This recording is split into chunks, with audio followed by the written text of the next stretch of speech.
we know what is going on in Gaza, but we're not seeing what is going on in Gaza. That is the nature of this. I mean, it was already the case even before you had this massive breaking story today, which will be of historical significance. But ever since this conflict began, it's squeezed Gaza out of our view, out of the headlines, and that's just the reality of it. But it's important to recognise that not just is it still going on, but it's changed. There are things going on in Gaza that Israel is still attacking Gaza. There are still airstrikes going on. What it says is hitting Hamas targets.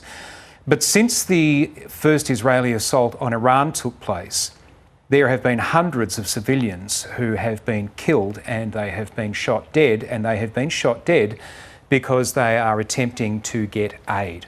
Now, just a little bit of background on that. People may recall that the Israeli Knesset voted to stop UNRWA, the United Nations Relief and Works Agency, from operating inside Israel and the occupied territories.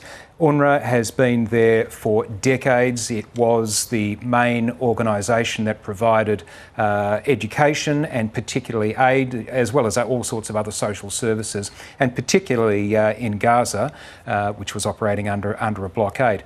UNRWA stopped operating, and the question that was raised at the time was, what's going to replace it, not just with education, but particularly with aid while there is a war going on.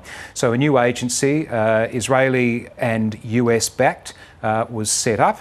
It's been operating inside Gaza, and it's been an absolute disaster. And what is happening is that people are struggling to get aid, they're struggling to get food, they're desperate, they are approaching the aid distribution stations, or they're approaching the trucks. The Israeli soldiers are seeing potential threats and they are firing, and as I say, there have been hundreds killed just since this Israeli attack happened on Iran. That's going to continue, and as I say, it's still operating, but it won't be nearly as visible as it otherwise might have been.